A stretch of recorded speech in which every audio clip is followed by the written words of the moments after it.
저는 73, 김봉현이라고 합니다. 남들은 다들 편히 쉴 나이에 무슨 일을 이렇게 버리냐고 할지도 모르겠어요. 하지만 저는 평생을 그렇게 살아오지 못했습니다. 죽은 제 남편과 안 해본 일이 없이 잠자는 시간 쪼개가며 악착같이 돈을 모아 지금의 이 자리에 올랐으니까요. 강남 한복판에 번듯한 5층짜리 건물을 올렸을 때 남편은 제 손을 잡고 굵은 눈물을 뚝뚝 흘렸습니다. 우리의 피와 땀이 서린 곳이었죠. 그런 남편이 5년 전 먼저 세상을 뜨고 저는 그 유산을 지키며 외아들 민식이만 바라보고 살았어요. 하나뿐인 아들이라 그런지 제 눈에는 마냥 물가에 내놓은 어린애 같기만 했습니다. 심성은 착한데 너무 무르고 귀가 얇은 게 흠이라면 흠이었죠. 그런 아들이 3년 전 유미애라는 아가씨를 데리고 와서 제게 큰 절을 올렸습니다. 어찌나 싹싹하고 부침성이 좋은지 뻣뻣한 제 마음도 스르르 녹아내리는 것 같았어요. 어머니, 아버님 안 계셔서 쓸쓸하셨죠. 이제부터 제가 딸이 되어드릴게요. 라며 제 손을 살갑게 잡아오는데 어찌나 예뻐 보이던지요. 민식이도 저런 여우 같은 마누라를 얻었으니 이제 철이 좀 들겠거니 저는 그렇게 믿었습니다. 결혼하고 나서도 며느리는 참 잘했어요.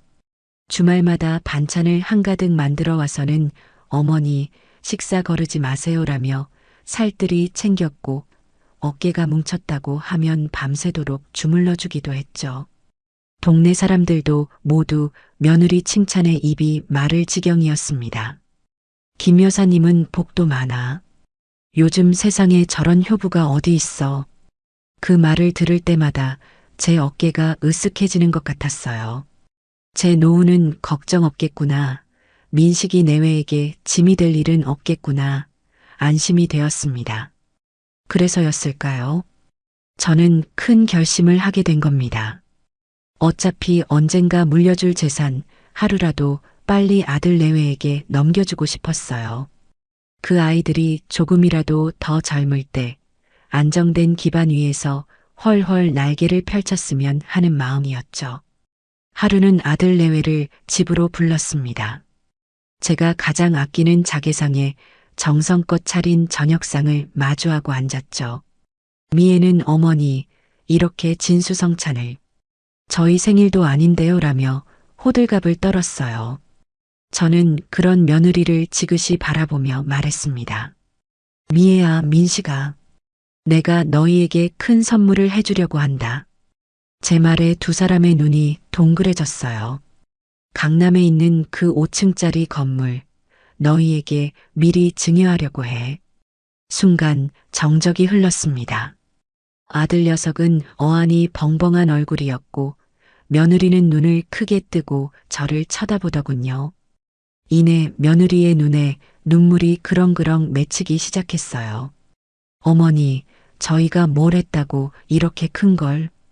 저희는 그냥 어머니 아들, 며느리로서 당연히 할 일을 한 것뿐인걸요. 며느리는 끝내 울음을 터뜨리며 제 손을 붙잡았습니다. 그 모습이 어찌나 갸륵하고 예뻐 보이던지 저는 내 사람 보는 눈이 틀리지 않았구나 확신했죠. 그 건물이 어떤 의미인지 너희도 잘 알 거다. 너희 아버지와 내 평생이 담긴 곳이야. 그러니 너희도 그 뜻을 잘 헤아려서 건물 잘 관리하고 우리 가족 더 화목하게 이끌어가 주길 바란다. 그게 내 유일한 조건이야. 제 말에 미애는 고개를 숙인 채 어깨를 들썩이며 울기만 했어요. 어머니, 걱정 마세요. 아버지와 어머니께서 피땀으로 이루신 소중한 재산, 제가 목숨처럼 지킬게요. 그리고 어머니, 평생 행복하게 해드릴게요. 외롭지 않게 해드릴게요. 아들 민식이도 옆에서 엄마 정말 고마워요. 미애랑 저 정말 엄마한테 잘할게요라며 거들었죠. 저는 그날 밤 두 아이의 손을 꼭 잡고 남편의 사진 앞에서 우리의 미래를 축복했습니다. 그 약속이 얼마나 허망한 것이었는지 그때는 꿈에도 알지 못했죠. 며칠 뒤 저는 평생 저희 집안의 재산을 관리해 주신 박 변호사님 사무실에 아들 내외와 함께 찾아갔습니다. 박 변호사님은 제 남편과도 막역한 사이였기에 저를 보자마자 걱정스러운 얼굴로 물으셨어요. 사모님, 정말 괜찮으시겠습니까? 아직 정정하신데 이렇게 빨리 모든 걸 넘겨주시는 건 박 변호사님의 우려를 모르는 바는 아니었지만 저는 웃으며 고개를 끄덕였습니다. 박 변호사님도 우리 미애 보셨잖아요. 저렇게 착한 아이인데 무슨 걱정이겠어요. 제 아들놈이 부족해서 그렇지 며느리는 제가 정말 잘 얻었어요. 제 칭찬에 미애는 수줍게 웃으며 고개를 숙였죠. 박 변호사님은 그런 미애를 날카로운 눈으로 잠시 훑어보더니 이내 서류를 꺼내 들었습니다. 사모님의 뜻이 정그러시다면 어쩔 수 없죠. 그래도 최소한의 안전장치는 해두는 게 좋겠습니다.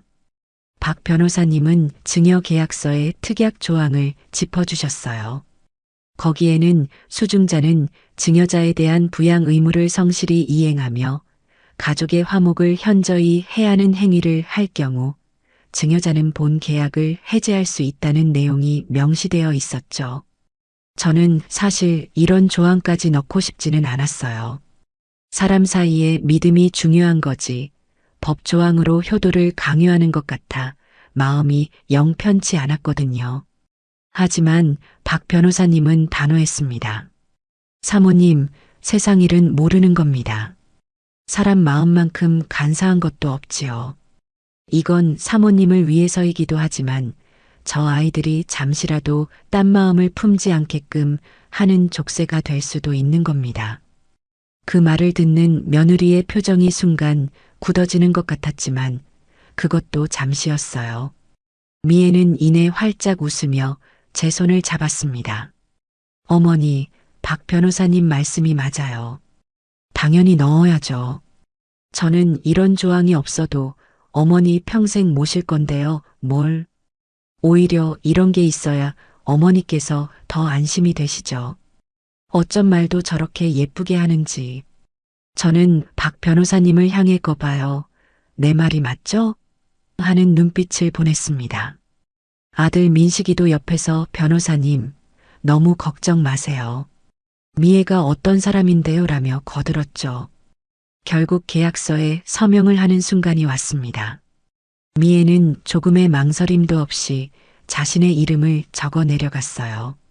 그 모습을 보며 저는 이제 정말 모든 걱정을 내려놓아도 되겠다고 생각했습니다. 내 노후는 저 아이들이 완벽하게 책임져 주겠구나. 남편에게도 떳떳할 수 있겠구나. 사무실을 나오며 올려다본 하늘은 유난히 파랗고 높아 보였죠. 모든 절차가 끝나고 건물의 명의가 아들 내외에게 완전히 넘어간 그날 저녁, 며느리는 제게 전화에서는 평소보다 더 높은 목소리로 말했어요. 어머니, 정말 꿈만 같아요. 이 은혜를 어떻게 다 갚아야 할지. 오늘 저녁에 저희 집으로 오세요. 제가 어머니 좋아하시는 갈비찜 아주 푸짐하게 해놓을게요. 저는 기쁜 마음에 한달음에 달려갔습니다. 정말 상다리가 휘어지게 차려진 저녁상 앞에서 며느리는 연신 제 잔에 술을 채우며 아양을 떨었죠. 어머니, 이제 아무 걱정 마시고 저희한테 다 의지하세요. 매달 용돈도 넉넉하게 드릴 테니 친구분들하고 여행도 다니시고 배우고 싶었던 것도 배우시고요. 저는 정말 세상을 다 가진 기분이었습니다. 하지만 그날의 약속은 단 하루도 지켜지지 않았습니다. 바로 다음 날 아침부터 모든 것이 달라지기 시작했어요. 아침마다 어머니, 밤새 안녕하셨어요? 라며 살갑게 걸려오던 며느리의 전화는 오지 않았습니다. 점심때가 다 되어서야 걸려온 전화는 어딘지 모르게 피곤하고 귀찮음이 묻어나는 목소리였죠. 아, 어머니. 저 지금 바빠서요. 별일 없으시죠? 그럼 끊을게요. 그 주 주말, 당연히 올 줄 알았던 며느리는 감감무소식이었어요. 제가 먼저 전화를 걸자 며느리는 하품을 섞어가며 말하더군요. 어머니, 저희도 주말에는 좀 쉬어야죠. 앞으로는 반찬 가게에서 사서 드세요. 요즘은 다 그렇게 살아요, 어머니. 그 말을 듣는데 심장이 쿵 하고 내려앉는 것 같았습니다. 불과 며칠 전 평생 제 밥을 책임지겠다던 그 목소리가 맞나 싶었죠. 그 후로 며느리의 발길은 뚝 끊겼습니다. 한 달에 한두 번 아들 녀석 성화에 못 이겨 마지못해 얼굴을 비추는 게 전부였어요. 그나마도 현관문에 서서 어머니, 별일 없으시죠? 저 바빠서 이만 가볼게요라며 얼굴만 비추고 사라지기 일쑤였죠. 제가 사는 동네에 볼 일이 있어 왔다가 길에서 우연히 며느리를 마주친 적도 있었어요. 온몸을 값비싼 명품으로 치장하고 친구들과 백화점 쇼핑을 가는 길이더군요.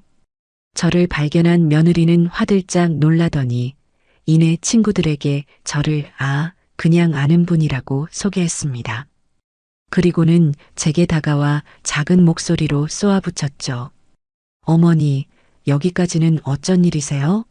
저 친구들이랑 약속 있는데 용돈 드린 걸로 다니시면 되잖아요. 그 순간 저는 깨달았습니다. 내가 단단히 속았구나. 저 아이의 눈물과 살가운 행동들이 모두 이날을 위한 연기였다는 것을요. 피가 거꾸로 솟는 기분이었지만 저는 꾹 참았습니다. 아직은 때가 아니었으니까요. 그렇게 몇 달이 흘렀습니다. 저는 며느리의 연락을 기다리는 대신 제 나름의 소일거리를 찾아 바쁘게 지내려고 노력했어요.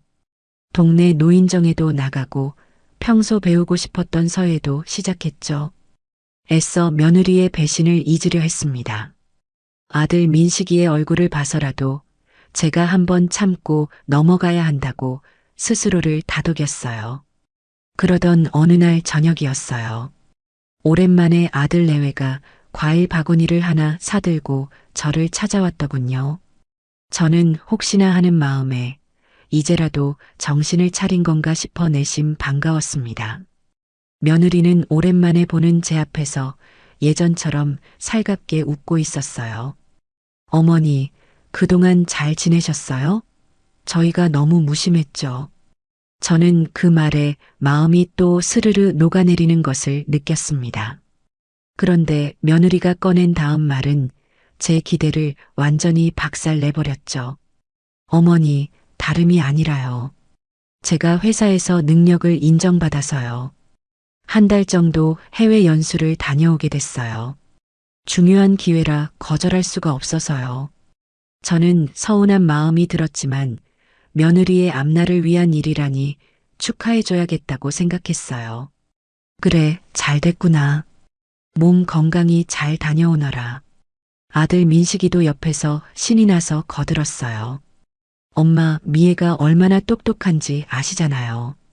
이번에 회사에서 최고 평점을 받아서 가는 거래요. 제가 다 자랑스럽다니까요. 저는 두 사람의 들뜬 얼굴을 보며 그래, 내 아들 며느리가 저렇게 잘 나가는데 내가 뭘 더 바라겠나 스스로를 위로했습니다. 가 있는 동안 연락은 잘하고 필요한 건 없니? 제 물음에 며느리는 손사래를 쳤어요. 아유, 괜찮아요, 어머니. 회사에서 다 지원해 주는 걸요. 걱정 마시고 어머니 건강이나 잘 챙기고 계세요. 그렇게 며느리는 제게 효부 코스프레를 한 번 더 보여주고는 며칠 뒤 홀가분하게 공항으로 떠났습니다. 저는 아들 녀석과 함께 공항까지 배웅을 나가 며느리의 뒷모습이 보이지 않을 때까지 손을 흔들어 주었죠. 그 뒷모습에 대고 내 며느리 장하다라고 생각했던 제가 얼마나 어리석었는지 깨닫는 데는 그리 오랜 시간이 걸리지 않았습니다. 며느리가 떠나고 일주일쯤 지났을까요? 저는 적적한 마음에 오랜 친구인 순자에게 전화를 걸었습니다.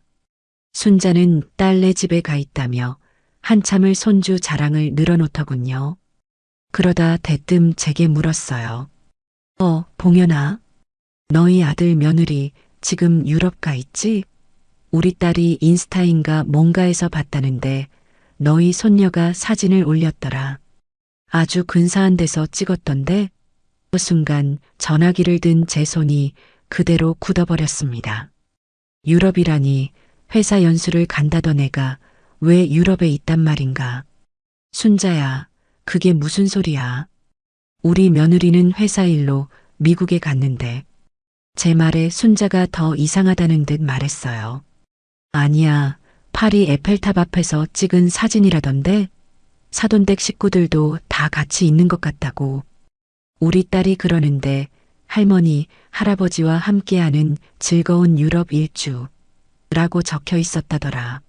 순자와의 통화가 끝나자마자 저는 온몸에 힘이 쭉 빠지는 것을 느꼈어요. 심장이 미친 듯이 뛰고 손발이 차갑게 식어갔습니다.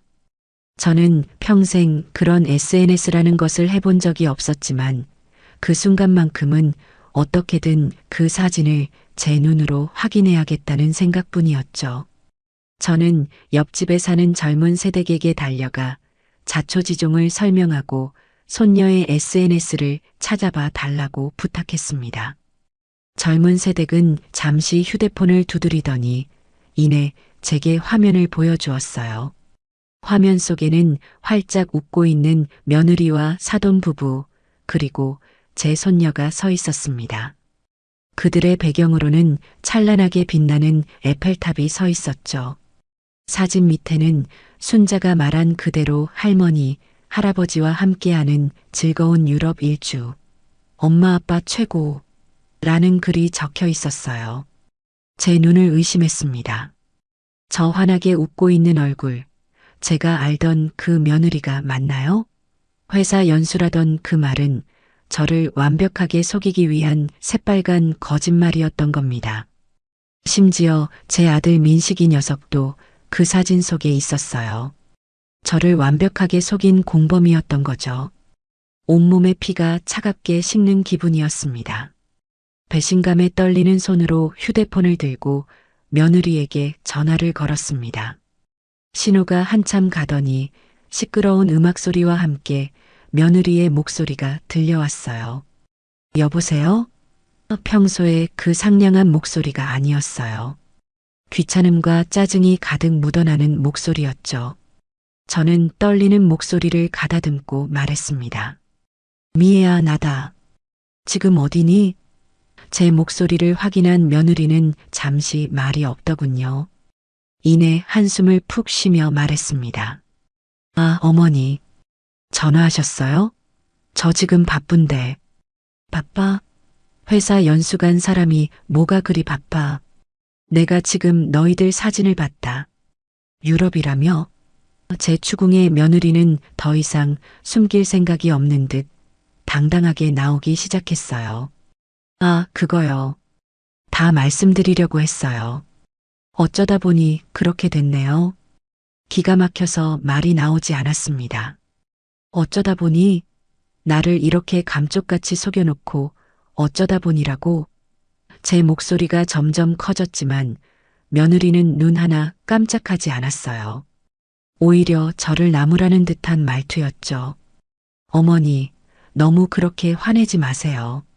저희 사돈 어른들이 평생 해외여행 한번 못 가보셨다고 해서 제가 큰맘 먹고 모시고 온 거예요. 어머니는 언제든 가실 수 있잖아요. 왜 이렇게 저희를 이해 못 해주세요? 그 말을 듣는 순간 저는 이성과 분노를 구분할 수 없게 되었습니다. 이해? 내가 왜 너희를 이해해야 하지? 네가 내 돈으로 네 식구들만 데리고 여행을 갔는데 내가 그걸 이해해야 하냐고. 제 고함에 며느리는 코웃음을 치더군요. 어머니, 이제 그 돈은 제 돈이에요. 어머니가 저한테 주신 거잖아요. 제 돈 제가 어떻게 쓰든 무슨 상관이세요? 솔직히 어머니 모시고 가면 저희가 얼마나 불편하겠어요. 이제 그만 끊을게요. 국제전화 요금 많이 나와요. 그리고 전화는 일방적으로 끊겼습니다. 뚜뚜뚜. 끊어진 신호음을 들으며 저는 그 자리에 한참을 서 있었습니다. 눈물조차 나오지 않았어요. 대신 제 안에서 무언가 단단하고 차가운 것이 만들어지는 것을 느꼈습니다. 그래, 유미애. 네가 내게 선전포고를 한 거구나. 그렇다면 나도 더 이상 너를 내 며느리, 내 가족으로 생각하지 않겠다. 내가 준 모든 것, 이자까지 쳐서 전부 다 되돌려받겠다.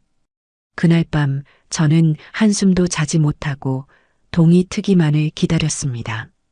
제 인생의 가장 큰 전쟁이 시작된 것이었죠. 다음 날 아침 동이 트자마자 저는 옷을 챙겨 입고 집을 나섰습니다. 제 발걸음이 향한 곳은 박 변호사님의 사무실이었어요. 평소보다 이른 시간에 들이닥친 저를 보고 박 변호사님은 깜짝 놀라셨죠. 사모님, 이 아침에 어쩐 일이십니까? 안색이 안 좋으십니다. 저는 밤새 뜬 눈으로 지새운 얼굴로 자리에 앉자마자 결론부터 말했습니다. 박 변호사님, 증여 해제 소송 시작해야겠습니다. 제 단호한 말에 박 변호사님은 올 것이 왔다는 듯 무겁게 고개를 끄덕이셨어요. 저는 밤새 있었던 일을 차분하게 설명했습니다. 며느리의 거짓말, SNS에 올라온 사진, 그리고 막말이 가득했던 통화 내용까지 모든 이야기를 들은 박 변호사님은 주먹으로 책상을 내리치며 분노하셨죠. 제가 그럴 줄 알았습니다. 그 계집애 처음부터 눈빛이 정상이 아니었어요. 사모님, 정말 잘 결심하셨습니다. 저는 젊은 세대의 도움을 받아 제 휴대폰에 저장해둔 손녀의 SNS 사진과 며느리와의 통화 녹음 파일을 박 변호사님께 넘겼습니다. 박 변호사님은 증거들을 확인하더니 승리를 확신하는 얼굴로 말했어요. 이 정도면 명백한 계약 위반입니다. 부양 의무를 저버렸을 뿐만 아니라 증여자를 기만하고 가족의 화목을 심각하게 해치는 행위니까요. 소송은 우리가 무조건 이깁니다. 하지만 저는 거기서 멈출 생각이 없었어요. 단순히 건물만 되찾는다고 해서 제분이 풀릴 것 같지 않았습니다. 그들의 위선과 탐욕을 세상에 낱낱이 밝히고 그 대가를 톡톡히 치르게 만들고 싶었어요. 박 변호사님, 저는 이것만으로는 부족합니다. 쟤들이 지금 유럽에서 무슨 짓을 하고 다니는지, 제 돈을 어떻게 쓰고 다니는지 전부 다 알아내고 싶어요. 바닥까지 전부 다요. 제 눈빛에서 무언가를 읽으셨는지 박 변호사님은 잠시 생각에 잠기더니 이내 수화기를 들었습니다. 사모님, 아주 유능한 친구가 하나 있습니다. 이런 일을 전문적으로 처리하는 친구죠. 박 변호사님의 소개로 만난 사람은 서춘기획이라는 흥신소의 소장이었어요. 날카로운 눈매에 다부진 체격을 가진 한눈에 봐도 보통 내기가 아닌 여자였죠. 저는 그녀에게 자초지종을 설명하고 며느리 일가의 행적을 낱낱이 추적해달라고 의뢰했습니다. 단순히 뭘 사는지 뭘 먹는지만 알아내서는 안 됩니다. 누구를 만나는지 무슨 대화를 나누는지 가능하다면 전부 다 알아내 주세요. 돈은 얼마가 들어도 좋습니다. 제 말에 서 소장은 고개를 끄덕이며 자신감 있는 미소를 보였어요. 사모님, 걱정 마십시오. 저희는 고객이 원하는 것, 그 이상을 가져다 드립니다. 일주일 안에 첫 보고를 올리겠습니다. 그렇게 모든 준비는 끝났습니다. 이제 칼자루는 제가 쥐게 된 것이죠. 저는 그 길로 사무실을 나와 아들 민식이에게 전화를 걸었습니다. 마지막으로 아들의 의중을 확인하고 싶었어요. 전화를 받은 아들의 목소리는 어딘지 모르게 불안해 보였습니다. 엄마. 웬일이야? 저는 아무것도 모르는 척 최대한 평온한 목소리로 말했어요. 민식아, 유럽은 좋으냐? 네 마누라는 옆에 있고? 제 말에 아들은 당황하며 말을 더듬더군요. 아니. 미애는 지금 세미나 갔어. 엄마, 어떻게 알았어? 그 순간에도 거짓말로 상황을 모면하려는 아들의 모습에 실망감을 감출 수 없었어요. 내가 어떻게 알았는지가 중요해? 너 엄마한테 왜 거짓말했어? 내 마누라랑 작당하고 엄마를 이렇게 완벽하게 속이니까 기분이 좋았니? 제 추궁에 아들은 한숨을 쉬며 변명을 늘어놓기 시작했습니다. 엄마, 오해야. 미애가 엄마 서운해하실까봐 그런 거야. 장모님 평생 소원이라고 해서 좋은 마음으로 시작한 일이라고. 엄마가 좀 이해해주면 안 돼? 제발 미애 힘들게 하지 마, 엄마. 아들의 입에서 나온 미애 힘들게 하지 마라는 말에 저는 더 이상 대화를 이어갈 필요가 없다고 느꼈습니다. 아들은 이미 제 아들이 아니라 유미애의 남편, 그 이상도 이하도 아니었어요. 그래, 알겠다. 네 마누라 힘들지 않게 엄마가 싹 다 정리해주마. 더 이상 전화하지 마라. 저는 그 말을 끝으로 전화를 끊어버렸습니다. 가슴 한구석이 시리고 아팠지만 후회는 없었어요. 이제 정말 저 혼자만의 싸움이 시작된 것이었죠. 일주일 뒤 약속대로 서 소장에게서 첫 번째 보고서가 이메일로 도착했습니다. 저는 컴퓨터를 잘 다루지 못해 또다시 옆집 새댁의 도움을 받아 메일을 열어보았어요. 파일 안에는 수십 장의 사진과 함께 며느리 일가의 행적을 시간대별로 정리한 문서가 들어 있었습니다. 사진을 한 장 한 장 넘겨볼수록 제 입에서는 헛웃음만 터져 나왔어요. 사진 속 며느리는 파리의 명품 거리에서 머리부터 발끝까지 명품으로 치장한 채 활보하고 있었어요. 양손에는 이름만 대면 알만한 명품 브랜드의 쇼핑백이 주렁주렁 들려 있었죠. 그 옆에는 사돈 부부가 탐욕스러운 얼굴로 진열장을 구경하고 있더군요. 한 장의 사진에서는 사돈 양반이 수천만 원짜리 명품 시계를 손목에 차보고는 만족스러운 듯 웃고 있었습니다. 그들이 쓴 돈은 제 상상을 초월했어요. 하루 숙박비만 수백만 원인 호텔의 스위트룸에 묵고 한 끼에 수백만 원짜리 최고급 레스토랑에서 식사를 하며 물 쓰듯 제 돈을 쓰고 다니고 있었던 겁니다. 보고서에는 그들의 신용카드 사용 내역까지 첨부되어 있었어요. 불과 일주일 만에 그들이 쓴 돈은 억대를 훌쩍 넘어서고 있었죠. 제 남편과 제가 평생을 아끼고 아껴 모은 돈이 저들의 허영심을 채우는데 저렇게 쉽게 쓰이고 있다는 사실에 참을 수 없는 분노가 치밀어 올랐습니다.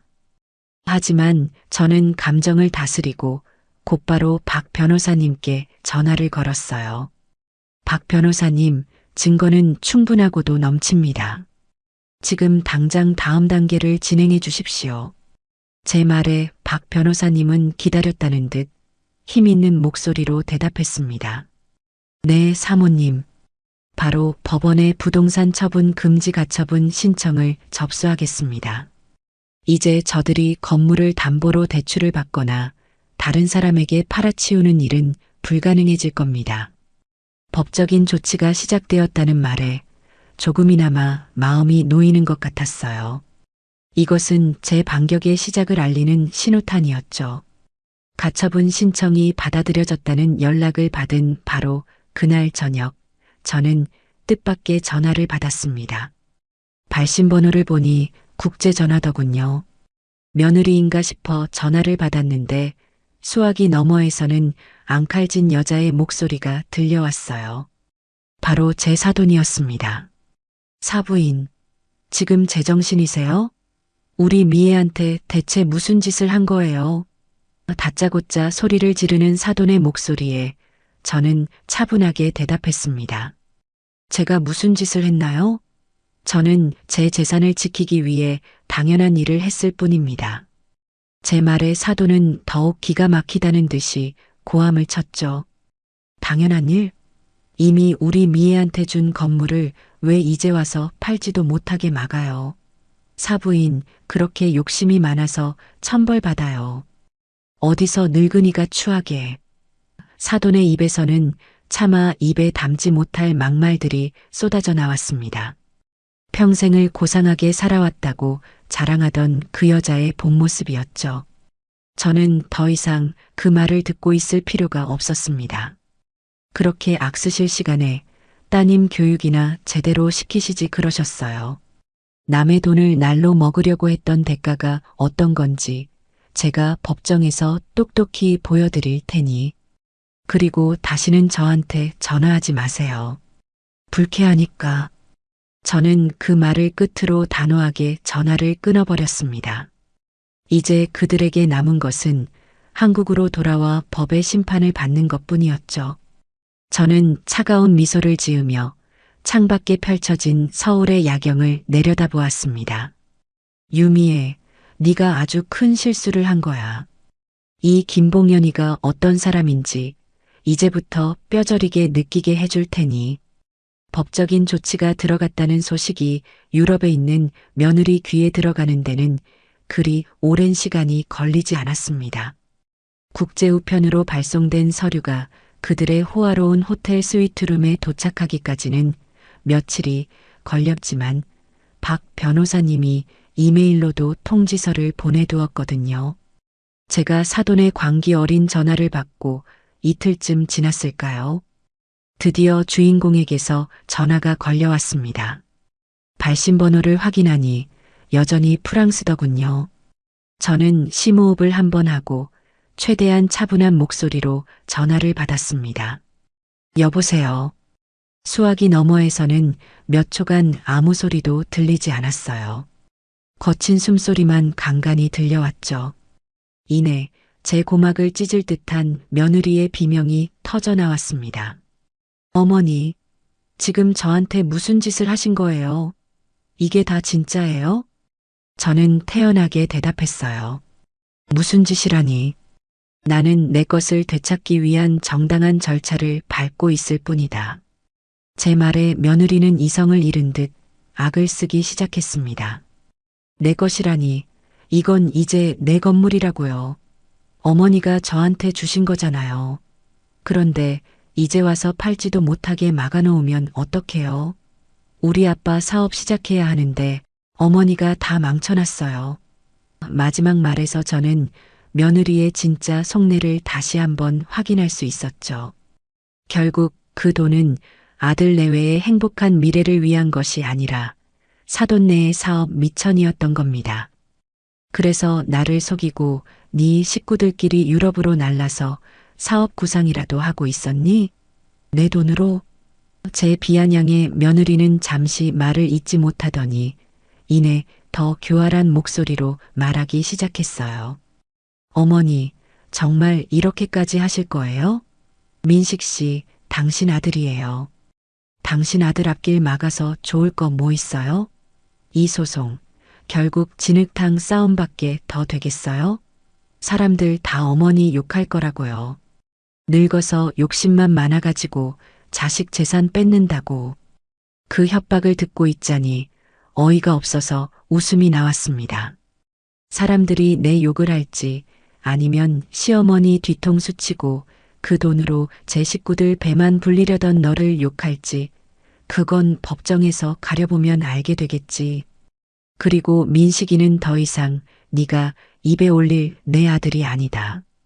네가 내 아들을 어떻게 망가뜨렸는지 내가 하나하나 다 밝혀줄 테니까. 할 말 없으면 끊어라. 비싼 국제전화 요금 내 돈으로 내고 있는 거 아니니? 저는 그 말을 끝으로 가차없이 전화를 끊었습니다. 아마 수화기 너머에서 분을 이기지 못해 길길이 날뛰고 있겠죠. 저는 그 모습을 상상하며 10년 묵은 체증이 조금은 내려가는 기분을 느꼈습니다. 그들은 애초에 계획했던 한 달짜리 호화 여행을 채 열흘도 채우지 못하고 부랴부랴 한국으로 돌아오는 비행기 표를 끊어야만 했어요. 탕자들의 귀환이 임박한 것이었죠. 며칠 뒤 현관문이 부서져라 두드리는 소리에 저는 잠에서 깼습니다. 시계를 보니 새벽 6시더군요. 아마 밤 비행기를 타고 도착하자마자 공항에서 저희 집으로 달려온 모양이었죠. 어머니, 문 열어보세요. 어머니. 밖에서는 며느리와 아들, 그리고 사돈의 목소리가 뒤섞여 들려왔습니다. 저는 잠옷바람 그대로 천천히 현관으로 걸어갔습니다. 문을 열자 제 앞에는 지옥에서 막 돌아온 것 같은 네 사람의 얼굴이 서 있었습니다. 장시간 비행으로 퉁퉁 붓고 피로에 절은 얼굴, 그리고 분노로 이글거리는 눈빛. 가장 먼저 입을 연 것은 박갓사돈이었습니다. 그는 대뜸 제 멱살이라도 잡을 것처럼 달려들며 소리쳤어요. 사부인, 이게 대체 무슨 경우 없는 짓이오. 사람을 유럽까지 오라가라 해놓고 뒤에서는 이런 뒤통수를 쳐? 저는 기가 막혀서 되물었습니다. 제가 언제 오라가라 했습니까? 제 돈으로 몰래 놀러간 건 당신들 아닙니까? 제 말에 안사돈이 날카로운 목소리로 받아쳤습니다. 몰래? 사부인, 말 조심하세요. 우리 미애가 받은 돈, 이제 우리 돈이나 마찬가지예요. 우리 딸이 고생해서 받은 건데 우리가 좀 쓰면 안 돼요? 그걸 가지고 이렇게 사람을 도둑 취급해? 며느리는 그 뒤에 서서 마치 세상에서 가장 억울한 사람인 양 눈물을 뚝뚝 흘리고 있었어요. 아들 민식이는 어쩔 줄 몰라 하며 제 눈치만 살피고 있었고요. 저는 그 꼴들을 한심하게 쳐다보며 거실로 들어오라는 손짓을 했습니다. 할 말이 있으면 들어와서들 하세요. 동네 시끄럽게 이게 무슨 추태들입니까? 네 사람은 기다렸다는 듯이 신발도 벗는 둥 마는 둥 하며 거실로 들이닥쳤습니다. 그리고는 마치 자기들 집인 양 소파에 벌러덩 주저앉더군요. 저는 그들을 마주보고 섰습니다. 그래서 용건들이 뭡니까? 이 새벽부터 몰려와서 따질 만큼 중요한 일들인가 봐요. 제 차가운 말에 안사돈이 발끈하며 일어섰습니다. 사부인, 지금 장난하세요? 당장 가처분 신청 그거 풀고 우리 미애한테 사과하세요. 노망 나셨어요? 왜 멀쩡한 애 앞길을 막고 난리예요? 저는 그 말을 듣고도 표정 하나 바꾸지 않은 채 거실의 큰 탁자를 가리켰습니다. 거기들 앉으세요. 제가 재미있는 구경을 시켜드릴 테니. 제 말에 그들은 의아한 표정으로 식탁 의자에 마지못해 앉았습니다. 저는 안방으로 들어가 서 소장에게서 받은 보고서와 사진들을 한아름 들고 나왔어요. 그리고 그들의 눈앞에 사진들을 한 장씩 아주 천천히 펼쳐놓기 시작했습니다. 마치 화투패를 돌리듯이 말이죠. 이건 파리 샹젤리제 거리 샤넬 매장이네요. 우리 미애 아주 행복해 보여. 이 가방이랑 옷, 구두까지 다 합쳐서 5만 유로가 넘게 나왔더군요. 한국 돈으로 7천만 원이 넘는 돈이지. 저는 다음 사진을 내려놓았습니다. 이건 스위스 명품 시계 매장이네요. 박갓사돈, 파텍 필립 시계가 아주 잘 어울리십니다. 2억짜리라던데 차 보시니 기분이 어떠셨어요?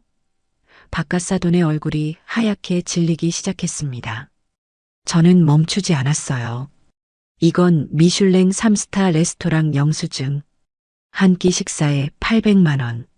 와인 한 병에 2천만 원. 아주 대단들 하십니다. 제 남편은 평생 이런 돈 주고 밥 한 번 못 사 먹어봤는데 사진이 한 장 한 장 쌓일수록 그들의 얼굴에서는 핏기가 사라졌습니다. 처음에는 이게 뭐냐 합성이다라며 부정하던 그들의 목소리가 점점 작아졌죠. 마지막으로 저는 그들이 일주일간 쓴 신용카드 내역서를 펼쳐 보였습니다. 총합계 금액 3억 7천만 원. 그 숫자를 본 안사돈은 어머나 소리를 내며 뒤로 넘어갈 듯 휘청거렸습니다. 저는 싸늘하게 웃으며 말했죠. 이제 누가 누구에게 사과해야 할까요? 거실에는 무거운 침묵만이 흘렀습니다. 그렇게 한참의 시간이 흘렀을까요? 침묵을 깬 것은 뜻밖에도 서 소장에게서 온 한 통의 전화였습니다. 저는 스피커폰으로 전화를 받았어요. 사모님, 추가로 보고 드릴 사항이 있습니다. 서 소장의 목소리가 거실에 울려 퍼지자 며느리의 얼굴이 새파랗게 질리는 것을 저는 똑똑히 보았습니다. 네, 서 소장님. 말씀하세요. 마침 듣고 계신 분들도 많네요. 제 말에 서 소장은 망설임 없이 보고를 시작했어요. 유미애 씨가 유럽에 머무는 동안 현지에서 교포 사업가인 최만규라는 인물과 총 3차례 미팅을 가진 것을 확인했습니다. 최만규는 과거 한국에서 여러 차례 투자 사기 전과가 있는 인물입니다. 그 말을 듣는 박갓사돈의 얼굴이 굳어지는 것을 보니 그들도 아는 이름인 모양이었죠. 서 소장의 보고는 계속되었습니다. 두 사람은 유미애 씨가 증여받은 건물을 담보로 대출을 받아 최만규가 추진하는 신규 화장품 사업에 투자하는 내용의 가계약서까지 작성한 것으로 확인됐습니다. 모든 것이 명확해지는 순간이었습니다. 이것은 단순한 낭비나 허영이 아니었어요. 처음부터 제 재산을 빼돌려 저들의 사업 미천으로 쓰려던 아주 치밀하게 계획된 사기극이었던 겁니다. 제가 아무것도 모르고 가만히 있었다면 지금쯤 제 건물은 사기꾼의 손에 담보로 잡혀 통째로 날아갔을지도 모를 일이었죠. 전화를 끊자 며느리는 파들파들 떨리는 손으로 저를 가리키며 소리쳤습니다. 거짓말. 다 거짓말이야. 저 사람이 뭔데 우리를 뒷조사하고 다녀요. 이거 불법 아니에요? 하지만 그 목소리에는 더 이상 힘이 실려 있지 않았어요. 저는 자리에서 일어나 넋이 나간 표정으로 앉아있는 아들 민식이에게 다가갔습니다. 그리고 조용히 물었죠. 민식아, 너는 어디까지 알고 있었니? 저 사기꾼 이야기도 투자계약서 이야기도 전부 다 알고 있었어? 제 질문에 아들은 고개를 들지 못하고 어깨만 들썩였습니다. 한참을 흐느끼던 아들은 이내 모든 것을 포기한 듯한 목소리로 충격적인 사실을 털어놓기 시작했어요. 엄마, 미안해. 내가 죽을 죄를 지었어. 아들의 고백은 제 상상을 훨씬 뛰어넘는 것이었습니다. 1년 전 아들은 친구의 꼬임에 빠져 노름에 손을 댔다고 해요. 처음에는 재미로 시작했지만 순식간에 빚이 눈덩이처럼 불어났고 결국 사채업자들에게 5억이라는 거액의 빚을 지게 되었다는 겁니다. 사채업자들의 협박에 하루하루를 지옥 속에서 살던 아들에게 며느리가 달콤한 제안을 했다고 하더군요. 당신 걱정 마. 내가 해결할 수 있어. 어머니 건물만 우리 명의로 받아오면 내가 당신 빚 깨끗하게 해결해 줄게. 대신 내가 하자는 대로 무조건 따라야 해.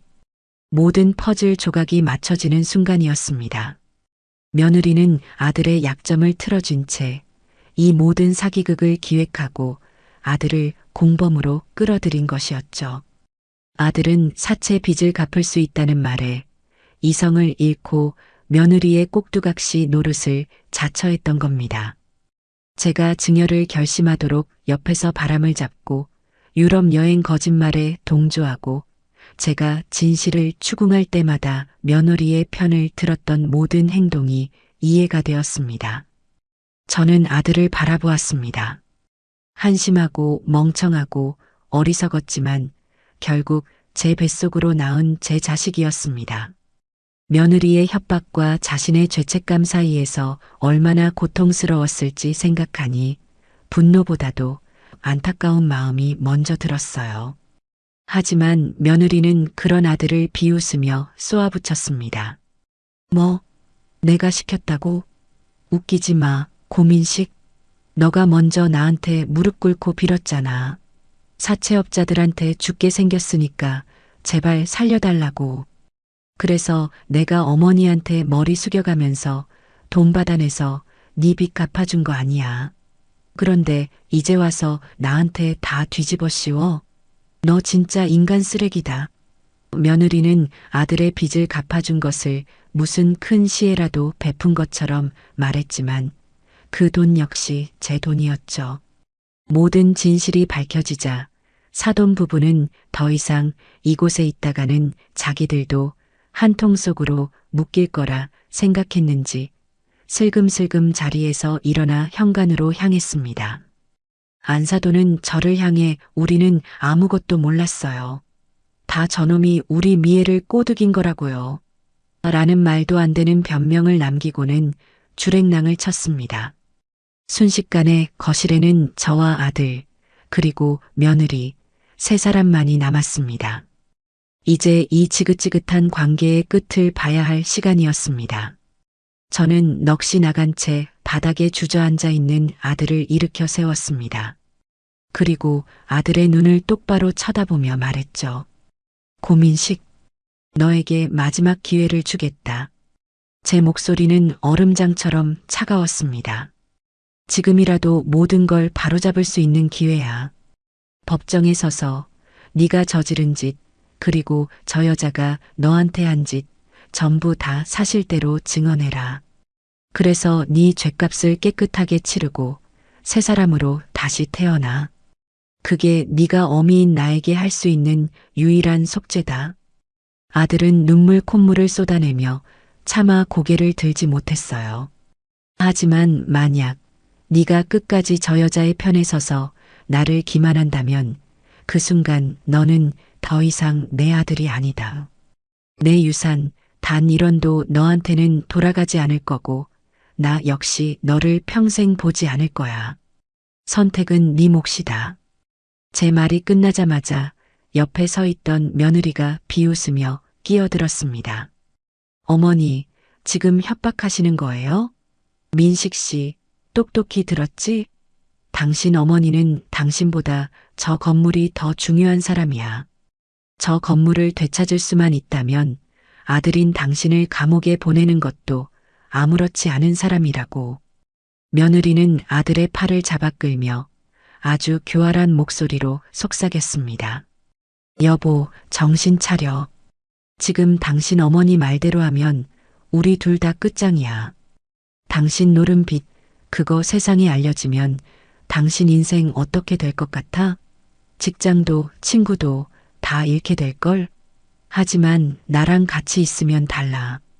내가 어떻게든 이 소송 막아내고 우리 행복하게 살게 해줄게. 응? 내 말 믿어. 며느리는 한 손으로는 채찍을, 다른 한 손으로는 당근을 흔들며 아들을 회유하기 시작했습니다. 제 아들은 두 여자 사이에서 마치 폭풍우 속의 돛담배처럼 위태롭게 흔들리고 있었죠.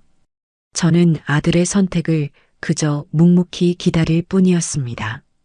아들은 한참 동안 아무 말도 하지 못하고 고개만 숙인 채 흐느꼈습니다. 며느리와 저를 번갈아 쳐다보는 그의 눈빛은 처절하게 흔들리고 있었어요.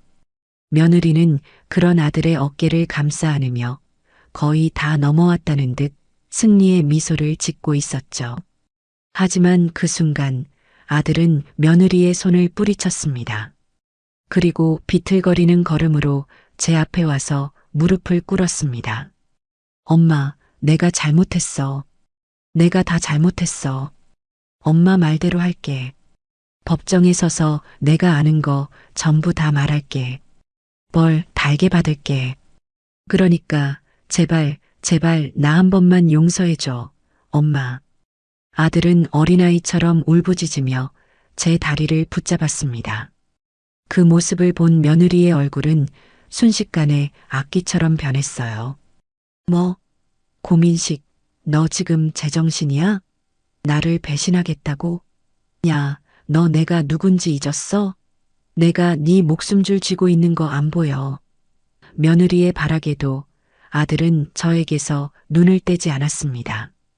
아주 오랜 시간이 걸렸지만 제 아들이 드디어 올바른 선택을 한 것이었죠. 저는 아들의 어깨를 두드리며 말했습니다. 그래, 잘 생각했다. 이제부터 시작이야. 며칠 뒤 소송 기일이 잡혔다는 통지서가 날아왔습니다. 그러자 궁지에 몰린 며느리가 최후의 발악을 시작하더군요. 어느 날 저녁 초인종 소리에 문을 열어보니 며느리가 문 앞에 서 있었습니다. 며칠 굶었는지 헬쑥해진 얼굴에 눈은 퉁퉁 부어 있었죠. 저를 보자마자 며느리는 제 앞에 무릎을 꿇고 바닥에 엎드렸습니다. 어머니, 제가 죽을 죄를 지었어요. 제가 잠시 돈에 눈이 멀어서 미쳤었나 봐요. 제발 한 번만 용서해 주세요, 어머니. 며느리는 제 바짓가랑이를 붙잡고 애원하며 서럽게 울기 시작했습니다. 그 연기력은 정말 혀를 내두를 정도였죠. 하지만 저는 이미 그녀의 본 모습을 너무나도 잘 알고 있었습니다. 쇼는 그만하거라. 그런다고 해서 없던 일이 되지는 않아. 제 차가운 말에 며느리는 눈물 젖은 얼굴을 들고 저를 올려다보며 말했어요. 어머니, 저 민식 씨 없으면 못 살아요. 제발 저희 가정을 깨지 말아주세요. 제가 앞으로 정말 잘할게요. 평생 어머니 종처럼 살게요. 네. 하지만 저는 조금도 흔들리지 않았습니다. 네가 깼던 가정, 네가 책임져야지. 돌아가라. 다시는 내 집 문턱을 넘을 생각도 하지 말고. 저는 그대로 문을 닫아버렸습니다. 문 밖에서 며느리의 울부짖는 소리가 한참 동안 들려왔지만 저는 커튼을 치고 돌아섰습니다.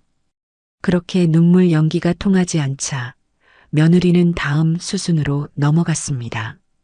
바로 언론을 이용하는 것이었죠. 며칠 뒤부터 인터넷 연예 뉴스나 가십거리를 다루는 사이트에 자극적인 제목의 기사들이 올라오기 시작했습니다. 강남 건물주 할머니의 갑질, 아들 내외 재산 빼앗고 내쫓아 눈물로 호소하는 며느리, 비정한 시어머니 때문에 가정이 파탄 위기. 기사 내용은 정말 가관이었습니다.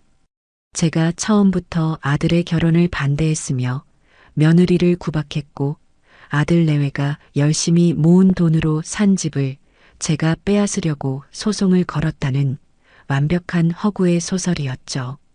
며느리는 언론과의 인터뷰에서 눈물을 흘리며 저는 그저 저희 아들과 행복하게 살고 싶었을 뿐이에요. 시어머니의 욕심이 저희 가정을 파괴하고 있어요 라며 가증스러운 연기를 펼쳤습니다. 기사 밑에는 저를 향한 악플들이 수천 개씩 달렸습니다. 늙은 마기 알멈, 돈독 오른 노인네, 자식 인생 망치는 부모 등 차마 입에 담지도 못할 욕설들이었죠. 친하게 지내던 동네 친구들까지도 저를 의심의 눈초리로 쳐다보기 시작했습니다. 저는 순식간에 천하의 몹쓸 시어머니가 되어버렸죠. 세상이 다 저를 손가락질하는 것 같았어요. 박 변호사님은 당장 허위사실 유포로 명예훼손 고소를 하자고 했지만 저는 다른 방법을 생각했습니다. 이렇게 비겁하게 숨어서 반박하고 싶지 않았어요. 정면으로 부딪혀서 진실의 힘이 얼마나 강한지 보여주고 싶었습니다. 저는 박 변호사님께 부탁해 기자회견을 준비했습니다. 며느리가 인터뷰를 했던 바로 그 언론사 기자들을 포함해 모든 언론사에 연락을 돌렸죠. 강남 건물 증여 소송의 진실이라는 이름으로 저는 세상 사람들 앞에 직접 서기로 결심했습니다. 기자회견 당일 저는 제 옷 중에서 가장 기품 있고 단정한 옷을 골라 입었습니다. 수십 개의 카메라 플래시가 터지는 단상 앞에 저는 조금도 주눅 들지 않고 당당하게 섰습니다. 그리고 마이크를 잡고 제 입으로 직접 지난 몇 달간 벌어졌던 모든 일들을 차분하게 이야기하기 시작했습니다. 제 옆에는 박 변호사님이 그리고 그 뒤에는 굳은 표정의 아들 민식이가 함께 서 있었죠. 진실과 거짓의 마지막 싸움이 그렇게 시작되고 있었습니다. 기자회견장에는 수십 개의 카메라와 기자들로 발 디딜 틈이 없었어요. 그 모든 렌즈가 저를 향해 있었지만 저는 조금도 떨리지 않았습니다. 오히려 묘한 평온함마저 느껴졌죠. 진실은 가장 강력한 갑옷이라는 말을 저는 그날 온몸으로 실감하고 있었습니다. 제가 마이크를 잡고 입을 열자 시끄럽던 장내가 순식간에 조용해졌어요. 저는 며느리를 비난하기 전에 먼저 제 남편과 저의 이야기부터 시작했습니다. 시장 좌판에서 국밥을 팔던 시절 매일같이 잠을 쫓아가며 건물을 올렸던 그 고된 시간들, 그리고 마침내 우리 부부의 꿈이 완성되었을 때 흘렸던 눈물까지. 제 이야기에 기자들은 펜을 놀리던 손을 멈추고 저를 바라보기 시작했어요. 그리고 저는 며느리를 처음 만났던 날의 기쁨과 그녀에게 모든 것을 물려주기로 결심했던 제 진심을 이야기했습니다. 제가 얼마나 그녀를 믿고 의지하려 했는지, 그녀가 제 노후의 든든한 동반자가 되어줄 것이라 얼마나 굳게 믿었는지 말이죠. 그 후 저는 박 변호사님이 준비해 준 자료들을 화면에 띄웠습니다. 첫 번째는 부양 의무 조항이 선명하게 적힌 증여 계약서였어요. 두 번째는 며느리와 제가 주고받았던 문자 메시지들이었죠. 명의가 이전되기 전까지는 매일같이 어머니 사랑해요라고 보내왔던 그녀의 메시지와 명의가 이전된 후에는 제 연락을 피하고 단답으로 일관했던 메시지들이 극명하게 대비되었습니다. 세 번째 자료는 바로 며느리와의 통화 녹음 파일이었습니다. 이제 그 돈은 제 돈이에요. 제 돈 제가 어떻게 쓰든 무슨 상관이세요? 라는 며느리의 차가운 목소리가 기자회견장에 울려 퍼지자 곳곳에서 탄식이 터져 나왔어요. 마지막으로 저는 며느리 일가가 유럽에서 초호화 여행을 즐기는 사진과 수억 원에 달하는 신용카드 내역서를 공개했습니다. 기자들의 카메라 플래시가 쉴 새 없이 터졌죠. 모든 증거 공개가 끝난 후 저는 마이크를 다시 잡고 말했습니다. 저는 제 돈을 되찾고 싶은 것이 아닙니다. 저는 제 아들과 저희 가족의 믿음과 제 남편의 유산을 지키고 싶은 겁니다. 돈 때문에 켜켜이 쌓아온 가족의 정을 헌신짝처럼 내버리는 이 끔찍한 행태에 제가 할 수 있는 모든 것을 걸고 맞서 싸울 생각입니다. 부디 거짓의 눈물 뒤에 가려진 진실을 봐주시길 바랍니다. 제 말이 끝나자 기자회견장에서는 박수가 터져 나왔습니다. 그날 이후 여론은 완전히 뒤집혔습니다. 인터넷 기사에는 며느리의 위선과 사치를 비난하는 댓글들이 넘쳐났고 저를 응원한다는 글들이 쇄도하기 시작했어요. 이제 전세는 완전히 역전된 것이었죠. 드디어 첫 재판일이 밝았습니다. 저는 그 어느 때보다 단단한 마음으로 법원으로 향했어요. 법정 복도에서 마주친 며느리는 저를 잡아먹을 듯이 노려보더군요. 그녀의 옆에는 여전히 철없는 사돈 부부가 서서 저를 향해 삿대질을 해댔습니다. 저는 그들을 무시하고 곧장 법정으로 들어섰습니다. 재판이 시작되고 먼저 며느리 측의 변론이 시작되었어요. 며느리는 증인석에 서서 마치 비련의 여주인공이라도 된 것처럼 눈물을 뚝뚝 흘리며 거짓말을 늘어놓기 시작했습니다. 존경하는 재판장님, 저는 정말 억울합니다. 저는 시어머니를 제 친어머니처럼 사랑하고 모시려 했습니다. 하지만 저희 어머니는 너무나 구시대적인 분이셨어요. 며느리는 제가 사사건건 자신을 구속하려 했으며 현대적인 생활 방식을 이해하지 못하고 자신을 무시했다고 주장했어요. 유럽 여행 역시 회사 일로 지친 저에게 남편이 선물해준 깜짝 휴가였을 뿐이라며 제가 그것을 꼬투리 잡아 자신을 내쫓으려 한다고 말했죠. 그녀의 연기는 너무나도 완벽해서 몇몇 배심원들은 안타까운 눈빛으로 그녀를 쳐다보는 것 같기도 했어요. 하지만 그녀의 거짓말은 박 변호사님의 반대 신문이 시작되자마자 모래성처럼 무너지기 시작했습니다. 박 변호사님은 며느리가 제출한 우울증 진단서를 가리키며 물었어요. 증인은 시어머니의 구박 때문에 우울증까지 앓았다고 주장하는데 이 진단서가 발급된 날짜가 증여 계약이 완료된 바로 다음 날입니다. 그리고 바로 그날 저녁 증인은 최고급 한우 레스토랑에서 150만 원어치의 식사를 하고 SNS에 세상을 다 가진 기분이라는 글을 올렸는데 이게 우울증 환자의 행동이라고 볼 수 있을까요? 며느리는 당황하며 그건 남편이 위로해 주려고라며 말을 얼버무렸죠. 박 변호사님은 멈추지 않고 유럽에서 찍힌 사진들을 대형 화면에 띄웠습니다. 증인은 남편이 선물해 준 깜짝 휴가라고 했는데 여기 이 사진에는 증인의 친정 부모님만 있고 남편인 고민식 씨는 없군요. 이건 어떻게 된 일입니까? 며느리는 남편은 일이 바빠서 나중에 합류하기로라고 변명했지만 박 변호사님은 곧바로 고민식 씨의 회사 출퇴근 기록을 증거로 제출하며 그 거짓말을 완벽하게 분쇄해버렸습니다. 박 변호사님의 날카로운 질문이 이어질수록 며느리의 얼굴에서는 여유가 사라지고 초조함과 분노만이 남았습니다.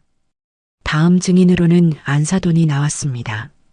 안사돈은 잔뜩 화가 난 얼굴로 증인석에 앉아 처음부터 끝까지 궤변만 늘어놓았어요. 요즘 세상에 어느 자식이 부모를 일일이 다 챙깁니까? 다들 자기 살기 바쁜 세상 아니에요? 우리 귀한 딸이 시어머니 밥 안 챙겨드렸다고 이렇게 재산을 뺏어가는 게 말이나 됩니까? 존경하는 재판장님, 이건 인권 유린이에요. 안사돈의 시대착오적이고 몰상식한 발언에 재판장 안의 공기는 싸늘하게 식어갔습니다. 재판장마저도 어이가 없다는 듯 미간을 찌푸렸죠. 박 변호사님은 그런 안사돈에게 딱 한 가지만 물었습니다. 증인은 따님이 증여받은 재산으로 함께 유럽 여행을 다녀오셨죠? 따님이 시어머니를 부양할 의무는 없지만 그 돈으로 친정 부모님을 부양할 의무는 있다고 생각하셨나 봅니다. 그 한마디에 안사돈은 얼굴이 시뻘개져서 아무 대답도 하지 못했습니다. 자기 꾀에 자기가 완벽하게 넘어간 꼴이었죠. 마지막으로 제가 증인석에 섰습니다. 저는 떨리는 마음을 가다듬고 재판장님을 똑바로 바라보며 제 이야기를 시작했어요. 저는 판결의 유리함이나 불리함을 따지지 않았습니다. 그저 제 진심을, 제 삶을 이야기하고 싶었어요. 존경하는 재판장님, 저는 돈을 돌려받고 싶어서 이 자리에 선 것이 아닙니다. 저는 약속을 돌려받고 싶습니다. 제 남편과 제가 평생을 바쳐 이룬 저 건물에는 저희 부부의 약속이 담겨 있습니다. 서로를 아끼고 정직하게 살며 우리 자식에게는 가난을 물려주지 말자는 피눈물 나는 약속이었습니다. 저는 잠시 말을 멈추고 피고인석에 앉아 저를 노려보는 며느리를 바라보았습니다. 저는 저 아이에게 재산을 물려준 것이 아닙니다. 저희 부부의 그 약속을, 그 삶을 물려주고 싶었습니다. 가족을 사랑하고 서로를 믿으며 정직하게 살아가라는 무언의 약속을요. 하지만 저 아이는 그 약속을 너무나도 쉽게 버렸습니다. 저를 속였고 제 아들을 망가뜨렸으며 저희 부부의 평생을 욕보였습니다. 제 목소리는 떨리지 않았어요. 눈물도 흘리지 않았죠. 하지만 제 진심은 법정 안의 모든 사람들에게 전해지고 있는 것 같았습니다. 저는 재판장님의 현명한 판단을 통해 돈이 아니라 신뢰가, 거짓이 아니라 진실이 승리한다는 것을, 우리 사회의 가장 기본적인 약속이 여전히 살아있다는 것을 확인하고 싶을 뿐입니다. 제 증언이 끝나자 방청석에서는 작은 박수 소리가 터져 나왔습니다. 다음 재판일 드디어 아들 민식이가 증인으로 서는 날이었습니다. 법정으로 들어서는 아들의 얼굴은 그야말로 백지장 같았어요. 아들은 차마 저와 며느리 쪽으로는 눈길도 주지 못한 채 비틀거리는 걸음으로 증인석에 섰습니다. 박 변호사님이 아들에게 신문을 시작했어요. 증인은 아내인 유미애 씨가 장모님, 장인어른과 함께 유럽 여행을 간다는 사실을 미리 알고 있었습니까? 아들은 한참을 망설이다 모기만 한 목소리로 대답했습니다. 네, 알고 있었습니다. 어머니이신 원고에게는 회사 연수라고 거짓말을 하라고 아내인 유미애 씨가 시켰습니까? 아들은 눈을 질끈 감으며 고개를 끄덕였습니다. 그 모습을 지켜보는 며느리의 얼굴이 서서히 일그러지기 시작했어요. 박 변호사님의 신문은 핵심으로 파고들었습니다. 증인은 거액의 노름 빚을 지고 있었고 아내인 유미애 씨가 원고로부터 증여받은 재산으로 그 빚의 일부를 갚아주었지요. 그리고 그 대가로 유미애 씨의 모든 거짓말과 계획에 동조하라는 협박을 받았다는 것이 사실입니까? 아들은 더 이상 참을 수 없다는 듯 참았던 울음을 터뜨리며 모든 것을 쏟아내기 시작했습니다. 네, 맞습니다. 다 사실입니다. 제가 쓰레기 같은 놈입니다. 제가 노름에 빠져서 미애가 그 약점을 잡고 저를 엄마를 속이라고 시켰습니다. 제가 다 망쳤습니다. 엄마 미안해. 정말 미안해. 아들은 증인석에 엎드려 어린아이처럼 울부짖었습니다. 그 처절한 고백에 법정은 순식간에 숙연해졌죠. 바로 그 순간이었습니다. 피고인석에 앉아있던 며느리가 자리에서 벌떡 일어나더니 이성을 잃고 아들을 향해 고함을 치기 시작했어요. 야, 고민식, 너 지금 뭐라고 했어? 이 배신자 새끼, 내가 너를 어떻게 살려줬는데 이제 와서 내 뒤통수를 쳐? 너 내가 가만둘 것 같아? 내가 너 사회에서 완전히 매장해버릴 거야. 이 개자식아. 며느리는 눈이 완전히 뒤집혀서 온갖 쌍욕을 퍼부으며 증인석으로 달려들려고 했습니다. 법정 경위들이 황급히 달려들어 며느리의 양팔을 붙잡았지만 며느리는 몸부림을 치며 발악을 멈추지 않았어요. 이거 나, 저 배신자 놈, 내가 죽여버릴 거야. 나. 재판장은 당황하여 연신 의사봉을 두드렸습니다. 조용히 하시오. 피고, 조용히 하지 못합니까? 경위들은 피고를 법정 밖으로 끌어내세요. 결국 며느리는 경위들에게 질질 끌려 법정 밖으로 쫓겨나는 신세가 되었습니다. 끌려나가면서까지 저와 아들을 향해 저주를 퍼붓는 그 모습은 마치 지옥에서 올라온 악귀와도 같았어요. 그녀가 그토록 애써 지켜왔던 위선적인 가면이 스스로의 분노에 의해 산산조각 나는 순간이었습니다. 소란이 정리된 후 박 변호사님은 재판장에게 마지막 증거를 제출했습니다. 바로 서 소장이 유럽에서 입수한 며느리와 사기꾼 최만규가 작성한 투자 가계약서였어요. 박 변호사님은 차분한 목소리로 말했습니다. 존경하는 재판장님, 이 계약서는 피고 유미애가 처음부터 원고를 부양할 의사가 전혀 없었으며 오직 증여받은 재산을 이용해 친정의 사업 자금을 마련하고 불확실한 사업에 투자하여 개인적인 이익을 취하려 했다는 명백한 증거입니다. 이것은 단순한 부양 의무 불이행을 넘어 증여자를 기만하여 재산을 편취하려 한 명백한 사기 행위에 해당합니다. 계약서의 내용을 확인한 재판장의 표정이 서늘하게 굳어지는 것을 저는 똑똑히 볼 수 있었습니다. 더 이상 그 어떤 변명도 거짓 눈물도 통하지 않을 것이라는 확신이 들었죠. 승리는 이제 거의 제 손안에 들어와 있었습니다. 모든 변론이 끝나고 최종 판결일이 정해졌습니다. 그 며칠 동안은 정말 시간이 흐르는 것 같지 않았어요.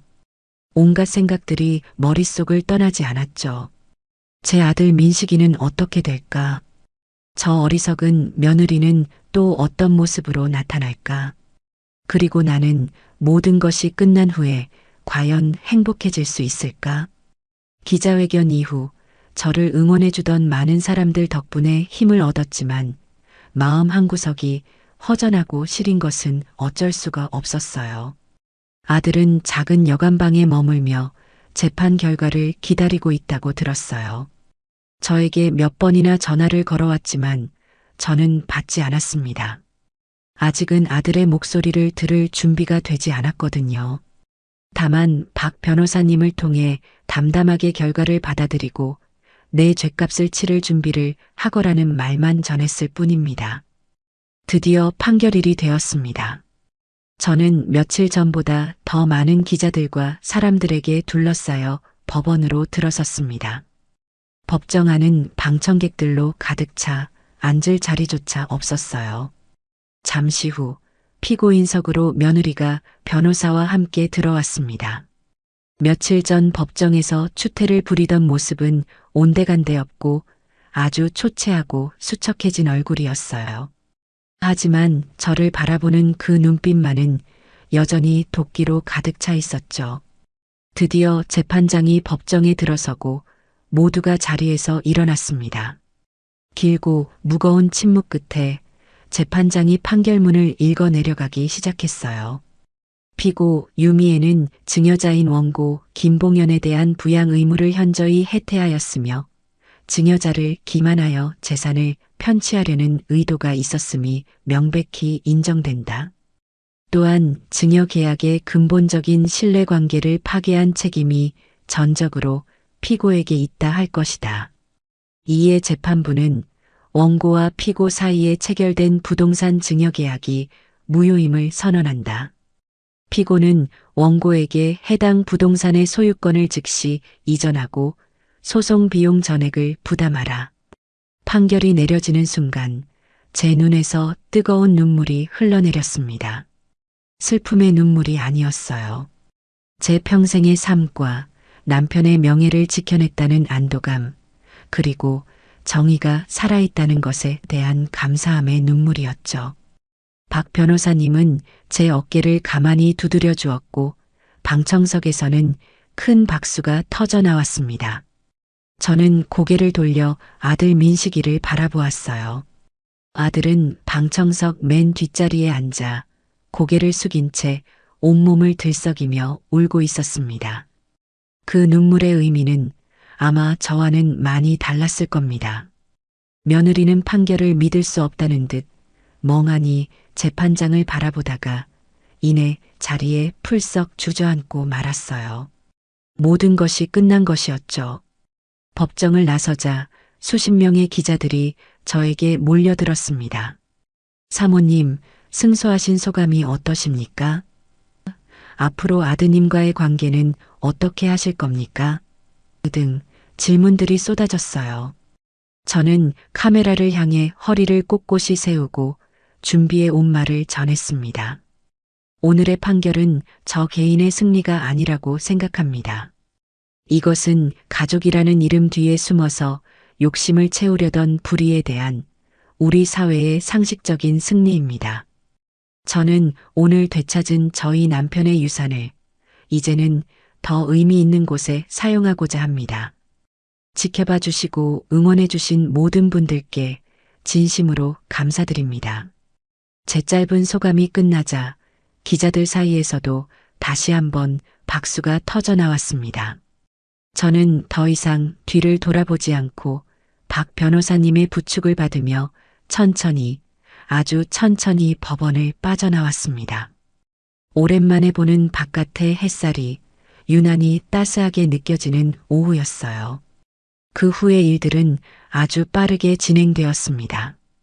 판결에 따라 건물은 다시 제 명의로 돌아왔고 저는 가장 먼저 건물의 낡은 간판을 떼어내고 새로 다는 일부터 시작했어요.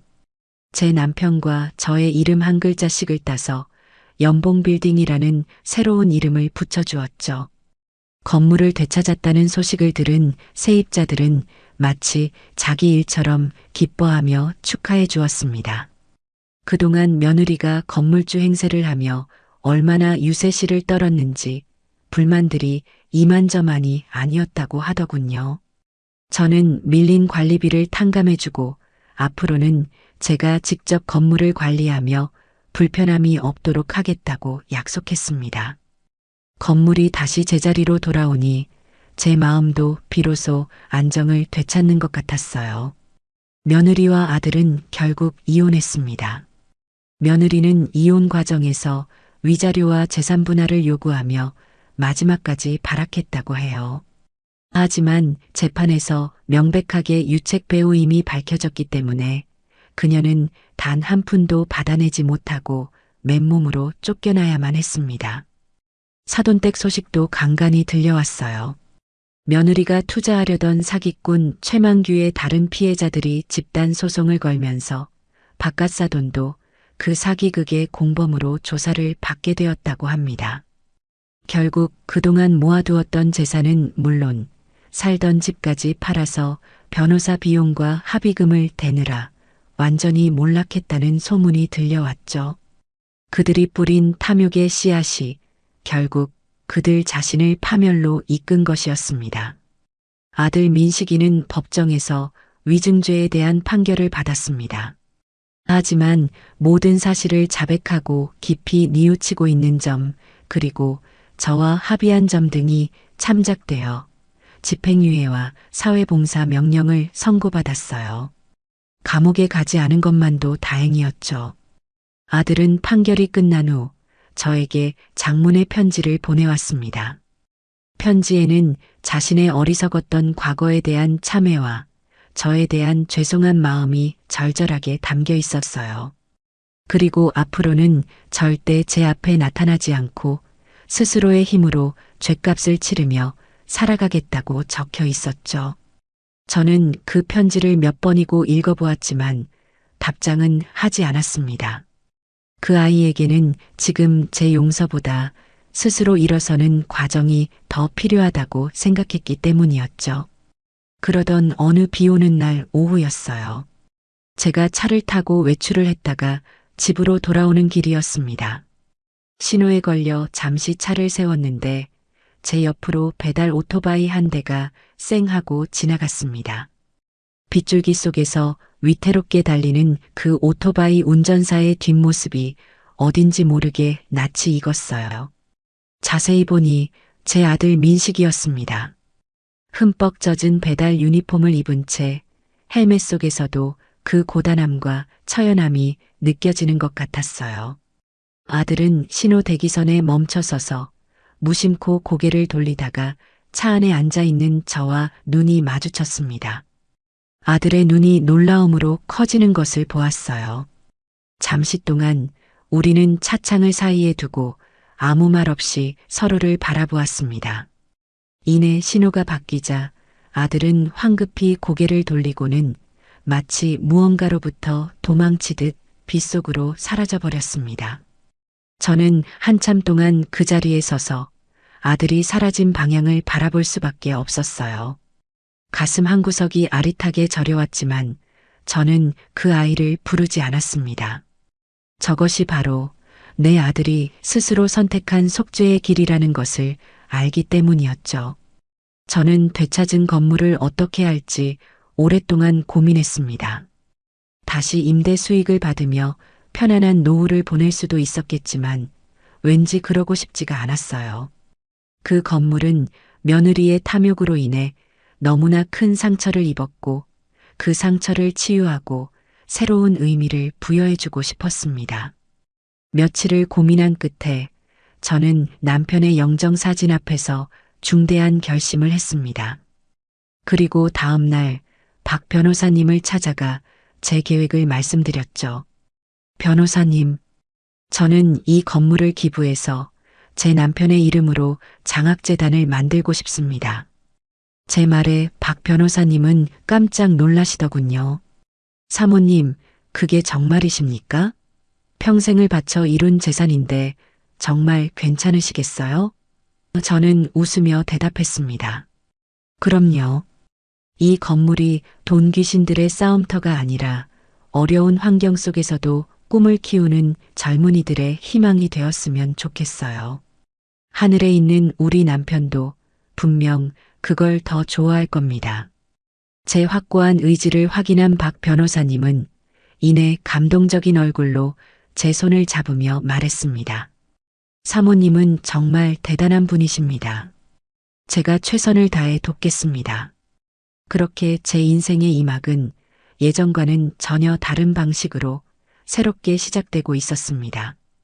장학재단 설립은 생각보다 훨씬 더 복잡하고 손이 많이 가는 일이었습니다.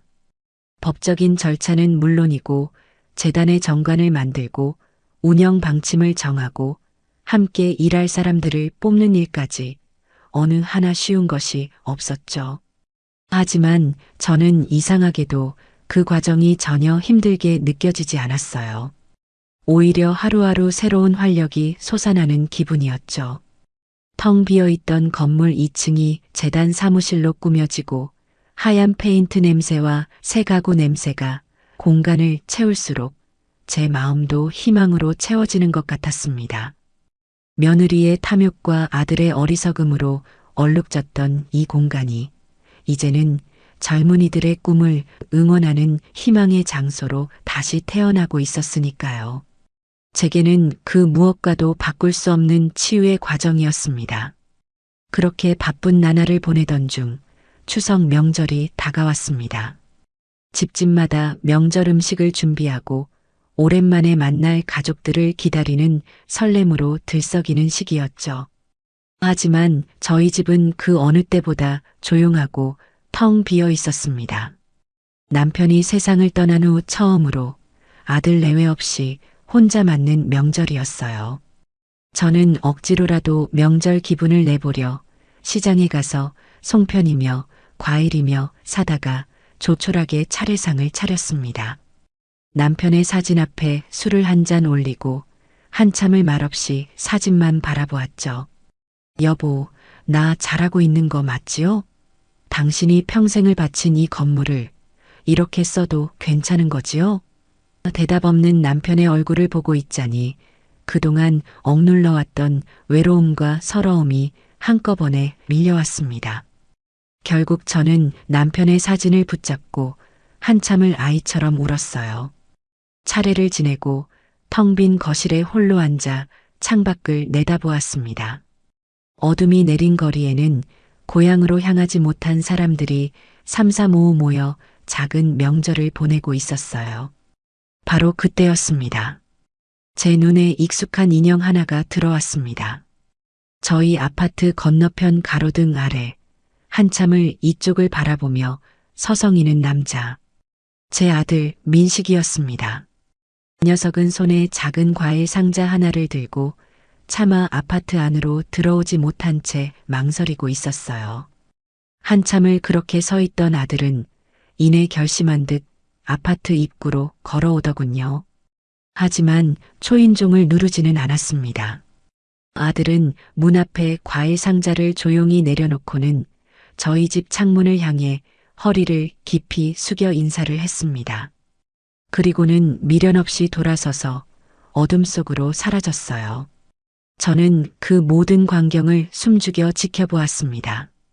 아들이 사라진 것을 확인하고 저는 천천히 아래층으로 내려갔습니다. 현관문 앞에는 아들이 놓고 간 작은 사과 상자가 덩그러니 놓여 있었어요. 상자 위에는 삐뚤빼뚤한 글씨로 쓴 작은 편지 한 장이 붙어 있었습니다. 어머니, 죄송합니다. 행복한 추석 보내세요. 저는 그 짧은 글귀를 보고 또다시 눈물이 터져 나오는 것을 막을 수가 없었죠. 그날 밤 저는 잠 못 이루고 뒤척이다가 결국 아들에게 전화를 걸었습니다. 신호가 몇 번 가지 않아 아들이 황급히 전화를 받더군요. 엄마. 오랜만에 듣는 아들의 목소리는 많이 지쳐 있고 또 많이 야위어 있었습니다. 저는 애써 아무렇지 않은 척 담담하게 말했어요. 과일 잘 받았다. 너도 밥은 챙겨 먹고 다니는 거냐? 제 말에 아들은 아무 대답도 하지 못하고 수화기 너머로 흐느끼기만 했습니다. 한참을 울던 아들은 겨우 목소리를 가다듬고 말했어요. 엄마, 미안해. 내가 정말 미안해. 저는 아들의 그 말을 가만히 듣고 있다가 조용히 입을 열었습니다. 민식아, 엄마는 이제 너를 용서했다. 수화기 너머로 아들의 숨소리가 멎는 것이 느껴졌어요. 어미가 자식을 원망하면 그게 다 어미의 업보가 되는 법이란다. 나는 이제 너를 원망하지 않아. 다만 저는 잠시 말을 멈추고 가장 중요한 이야기를 꺼냈습니다. 다만 용서가 예전으로 돌아간다는 뜻은 아니다. 너는 너의 잘못으로 내 가정을 잃었고 나 역시 너로 인해 아들을 잃었다. 우리는 다시 예전처럼 한 집에 살며 웃고 떠들 수는 없을 거야. 너는 이제 너의 힘으로 너의 인생을 책임지고 살아가야 한다. 나 역시 내 남은 인생을 오롯이 나를 위해 살아갈 생각이고 그게 내가 너를 용서하는 방식이다. 아들은 제 말을 조용히 듣고 있었어요. 엄마 말 알겠습니다. 그렇게라도 제 잘못을 용서해 주셔서 정말 감사합니다. 엄마. 아들은 진심으로 제 뜻을 받아들이는 것 같았습니다. 그날의 통화는 길지 않았지만 저와 아들은 서로에게 가장 필요한 말을 나누었습니다. 용서와 경계. 그것이 망가진 우리 모자 관계의 새로운 시작점이었습니다. 장학재단 일은 하루가 다르게 자리를 잡아갔습니다. 연봉 장학재단이라는 간판이 건물에 걸리던 날, 저는 마치 남편과 함께 처음 가게를 열던 날처럼 가슴이 벅차올랐어요. 재단의 설립 취지가 언론을 통해 알려지자 여러 곳에서 후원의 손길이 이어졌고 유능한 인재들이 재단에서 일하고 싶다며 지원서를 보내왔습니다. 저는 박 변호사님과 함께 신중하게 서류를 검토하며 재단의 첫 직원들을 뽑기 시작했어요. 그리고 제 개인적인 업무를 도와줄 비서 겸 수행 직원을 뽑기 위한 면접을 보던 날, 저는 아주 특별한 인연을 만나게 되었습니다. 여러 명의 지원자들이 지나가고 마지막 순서의 지원자가 면접실로 들어왔어요. 갓 30이 넘어 보이는 아주 훤칠하고 예의 바른 청년이었죠. 안녕하십니까? 이번에 지원한 강지훈이라고 합니다. 청년의 또렷하고 힘있는 목소리가 마음에 들었습니다. 이력서를 보니 명문대를 졸업하고 대기업에서 잠시 일한 경력도 있었어요. 이렇게 유능한 인재가 왜 우리 재단에 지원했을까 궁금했죠. 저는 청년에게 물었습니다. 강지훈 씨는 경력도 아주 훌륭한데 굳이 저희처럼 이제 막 시작하는 작은 재단에 지원한 특별한 이유라도 있습니까? 제 질문에 강지훈이라는 청년은 잠시 저를 지그시 바라보더니 이내 옅은 미소를 지으며 말했습니다. 네, 있습니다. 사실 저는 이사장님을 아주 오래전부터 알고 있었습니다. 뜻밖의 말에 저는 의아한 표정으로 청년을 바라보았어요. 아무리 기억을 더듬어 봐도 제 기억 속에는 강지훈이라는 이름이 없었거든요. 청년은 제 표정을 읽었는지 자신의 이야기를 시작했습니다. 제가 대학교 1학년 때 등록금을 벌기 위해 아르바이트를 했던 곳이 있습니다. 혹시 봉인의 국밥이라고 기억하십니까? 봉인의 국밥. 그 이름을 듣는 순간 제 심장이 쿵 하고 내려앉았습니다. 그것은 제 남편과 제가 젊은 시절 대학교 앞에서 운영했던 작은 국밥집의 이름이었어요. 지금의 이 건물을 올리기 전 저희 부부의 역사가 시작된 바로 그곳이었죠. 제가 그 국밥집을 어떻게 잊겠어요. 그런데 지훈 씨가 거길 어떻게? 청년의 눈가가 촉촉하게 젖어들기 시작했습니다. 그때 사장님과 사모님은 저에게 부모님 같은 분들이셨습니다.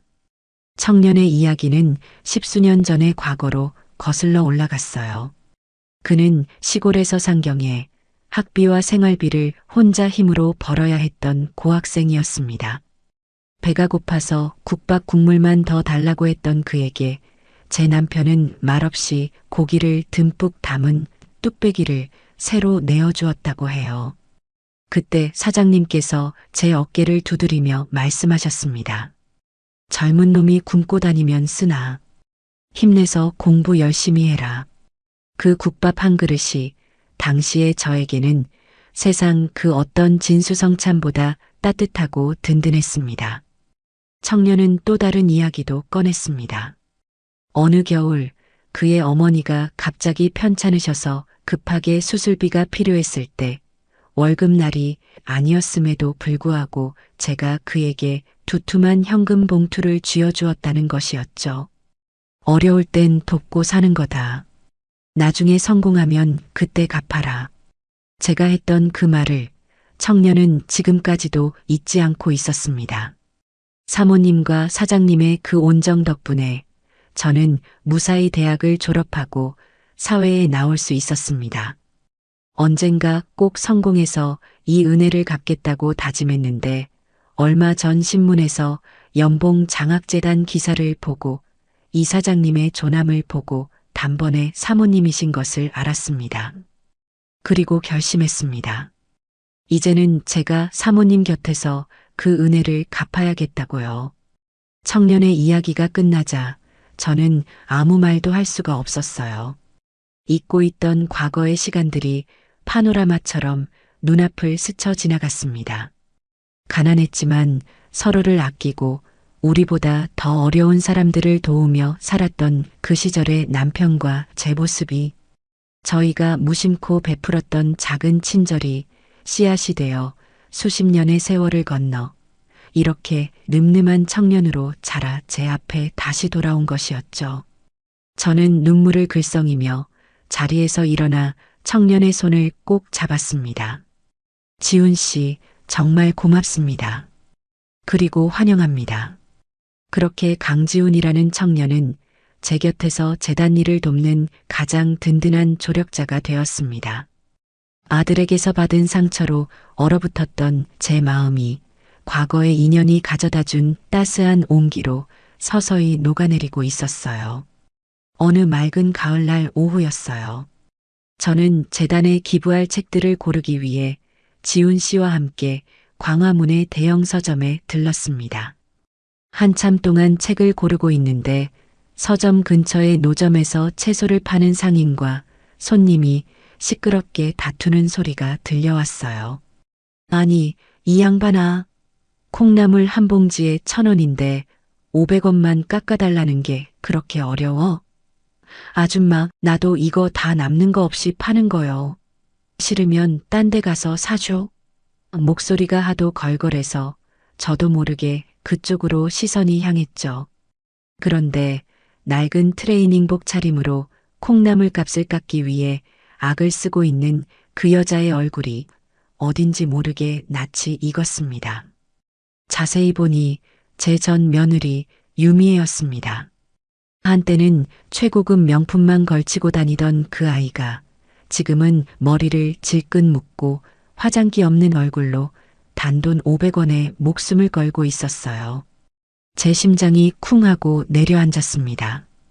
미애는 결국 콩나물 사는 것을 포기했는지 투덜거리며 자리를 떴습니다. 그리고 무심코 고개를 돌리다가 길 건너편에 서 있는 저와 눈이 마주쳤죠. 그 순간 미애의 눈이 지진이라도 난 것처럼 흔들리기 시작했습니다. 그녀의 얼굴에는 놀라움, 당혹감, 수치심, 그리고 원망이 뒤섞여 있었어요. 저 역시 어떤 표정을 지어야 할지 몰라 그저 멍하니 그 아이를 바라볼 수밖에 없었습니다. 잠시 동안의 정적이 흐르고 미애는 갑자기 비명에 가까운 소리를 지르며 뒤돌아 도망치기 시작했습니다. 마치 무서운 귀신이라도 본 사람처럼 사람들을 해치며 정신없이 시장 골목 안으로 사라져버렸죠. 저는 한참 동안 그 아이가 사라진 골목을 바라보았습니다. 옆에 있던 지훈 씨가 걱정스러운 얼굴로 제게 물었어요. 이 사장님 괜찮으십니까? 아는 분이셨어요? 저는 힘없이 고개를 끄덕였습니다. 아니, 이제는 모르는 사람이야. 그 아이를 향한 분노와 증오는 이미 사라진 지 오래였습니다. 대신 자신의 탐욕이 만들어낸 비참한 현실 속에서 허우적거리고 있을 그 아이에 대한 아주 짙은 연민만이 가슴을 무겁게 짓눌렀어요. 그렇게 전 며느리와의 우연한 만남으로 마음이 복잡했던 며칠 뒤, 이번에는 정말로 불청객들이 재단 사무실에 쳐들어왔습니다. 그날은 재단의 현판식을 준비하기 위해 저와 직원들이 한참 바쁘게 일하고 있던 날이었어요. 갑자기 사무실 문이 거칠게 열리더니 술 냄새를 풍기는 박갓사돈과 잔뜩 흥분한 안사돈이 들이닥쳤습니다.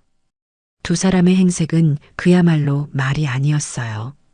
박갓사돈은 며칠은 좋게 씻지 않은 듯한 꾀죄죄한 모습이었고, 안사돈은 예전에 그 고상함은 온데간데 없이 머리가 산발이 된 채 눈에 핏발이 서 있었죠.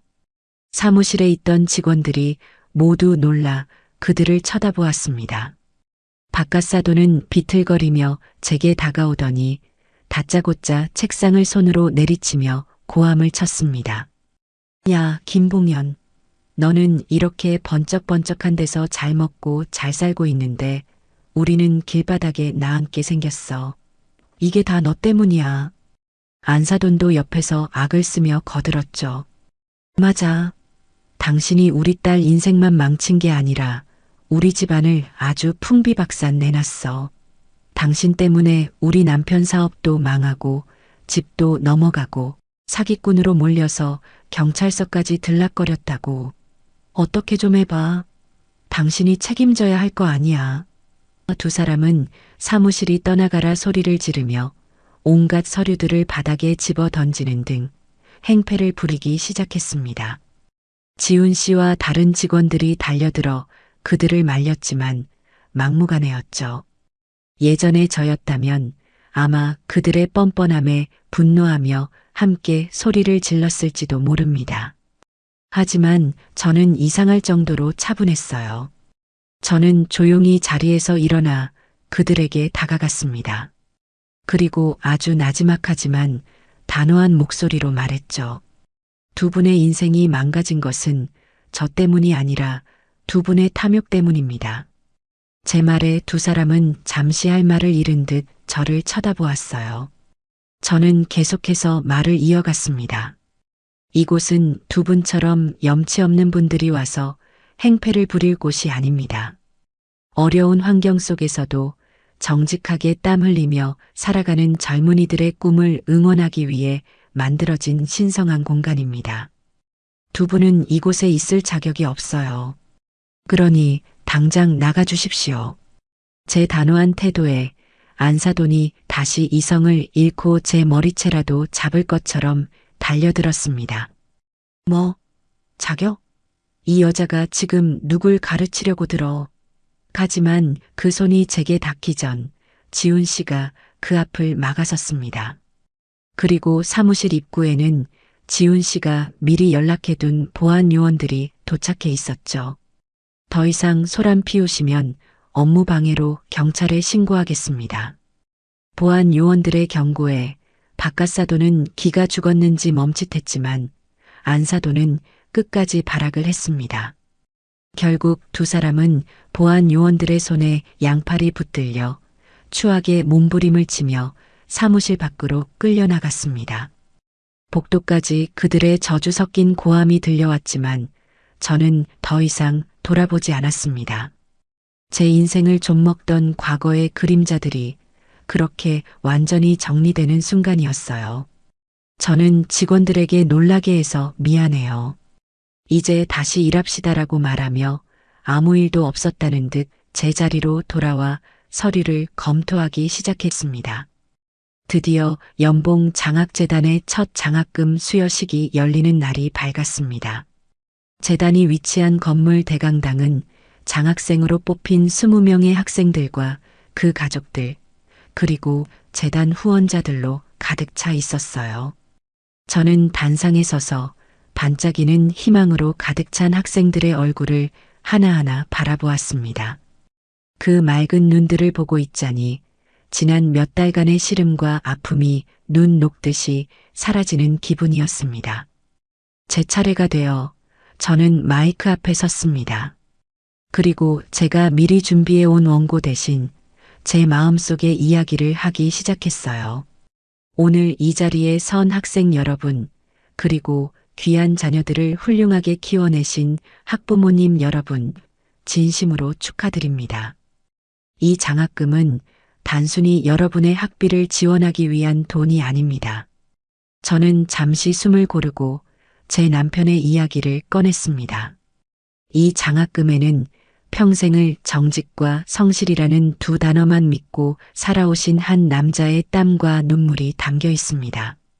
제 남편은 비록 많이 배우지는 못했지만 언제나 배움에 대한 열망이 가득한 젊은이들을 마음속 깊이 응원했던 사람이었습니다. 저는 학생들을 바라보며 제 진심을 전했습니다. 그러니 여러분, 부디 이 장학금의 무게를 잊지 말아 주십시오. 이 돈으로 단순히 지식을 배우는 것을 넘어 세상을 살아가는 지혜와 다른 사람을 돌아볼 줄 아는 따뜻한 마음을 함께 배우는 사람이 되어 주시길 바랍니다. 실패를 두려워하지 말고 부정한 성공에 유혹되지 말며 여러분이 가진 재능을 오직 여러분 자신만이 아닌 우리 사회를 위해 쓸 줄 아는 훌륭한 인재로 성장해 주십시오. 그것이 하늘에 있는 제 남편과 그리고 이 자리에 서 있는 제가 여러분에게 바라는 유일한 소원입니다. 제 연설이 끝나자 강당 안에서는 우레와 같은 박수가 터져 나왔습니다. 저는 눈시울이 뜨거워지는 것을 느끼며 조용히 고개를 숙였습니다. 수여식이 끝나고 벅찬 마음으로 사무실에 돌아오니 책상 위에 편지 한 통이 놓여 있었어요. 발신인의 이름은 없었지만 저는 그 글씨체를 단번에 알아볼 수 있었죠. 제 아들 민식이었습니다. 떨리는 손으로 편지를 열어보았습니다. 편지는 이렇게 시작되었어요. 세상에서 가장 존경하는 어머니께. 저는 첫 문장부터 목이 메어왔습니다. 편지 속에서 아들은 자신의 지난 날을 담담하게 이야기했습니다. 사회봉사 명령을 모두 마쳤고 그동안 배달 일을 하며 모은 돈으로 사채 빚도 모두 갚았다고 했습니다. 그리고 아주 작은 가게를 하나 얻어 자신의 힘으로 국수 가게를 시작하게 되었다는 소식을 전해왔어요. 어머니와 아버지가 그러셨던 것처럼 저도 가장 낮은 곳에서부터 정직한 땀으로 다시 시작하겠습니다. 이제는 절대 어머니의 이름에 부끄러운 아들이 되지 않겠습니다. 편지의 마지막에는 아들이 새로 연 가게의 작은 약도와 함께 이런 말이 적혀 있었습니다. 어머니의 따뜻한 국밥이 아닌 아들의 미지근한 국수지만 언젠가 한번 들러주시길 조용히 기다리겠습니다. 저는 아들의 편지를 가슴에 품고 한참 동안 창밖을 바라보았습니다. 이제 정말 제 아들이 어른이 되어가고 있는 것 같았어요. 며칠 뒤 저는 남편이 잠들어 있는 공원묘지를 찾았습니다. 제 손에는 국화꽃 한 다발과 연봉 장학재단의 첫 번째 결과 보고서 그리고 아들이 보낸 편지가 들려 있었죠. 저는 남편의 묘비 앞에 묵묵히 꽃을 내려놓고 비석을 깨끗하게 닦았습니다. 그리고 그 옆에 가만히 앉아 지난 1년간 있었던 모든 일들을 아주 천천히 남편에게 이야기해 주었어요. 못된 며느리를 만나 고생했던 일, 아들 녀석 때문에 속이 시커멓게 탔던 일, 그리고 모든 것을 바로잡기 위해 외롭게 싸워야 했던 그 시간들에 대해서요. 그리고 장학재단을 세우게 된 이야기와 아들이 보낸 편지 이야기도 모두 전했습니다. 여보, 나 잘했지요? 당신이 평생을 바친 유산, 내가 잘 지켜냈지요? 그리고 우리 아들, 이제야 겨우 철이 드나 봐요. 당신이 하늘에서 지켜봐줘서 그런 거겠지요. 저는 남편의 사진을 쓰다듬으며 환하게 웃어 보였습니다. 더 이상 눈물은 나지 않았어요. 이제 나는 정말 괜찮아요. 당신 목까지, 그리고 내 목까지 아주 멋지게 살아볼 생각이에요. 당신 유산을 지키기 위해서가 아니라 이제는 오롯이 김봉현, 나 자신을 위해서요. 그러니 당신도 거기서는 아무 걱정 말고 편히 쉬고 있어요. 사랑해요, 여보. 저는 남편에게 마지막 인사를 건네고 자리에서 일어났습니다. 가을 하늘은 더없이 높고 푸르렀고 따스한 햇살이 저를 부드럽게 감싸주고 있었어요.